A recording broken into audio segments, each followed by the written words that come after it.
Moikka kaikille! Tämänpäiväisen videoblogin aiheena on tämä. Eli selitetään hiukan. Viime jouluna päädyin ostamaan joululahjaksi itselleni Liftedin verkkovalmennuksen. Ja se päätyi olemaan mun elämäni paras investointi mun omaan hyvinvointiin sitten 8-vuotiaana aloitetun koripalloharrastuksen. Eli noissa Liftedin verkkovalmennuksissa kiinnitetään huomioon ruokavalioon, liikuntaan ja stressinhallintaan.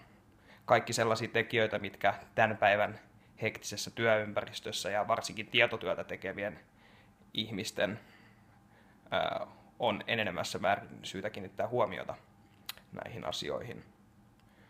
Kannustankin täten menemään tsekkaamaan lifted.fi osoitteessa heidän nykyään Lifted Lifestyle-nimellä kulkevan verkkovalmennuksen, jonka itse tosiaan viime keväänä suoritin. Ja olen sitten osallistunut myös heidän toiseen verkkovalmennukseen. Eli I got lifted.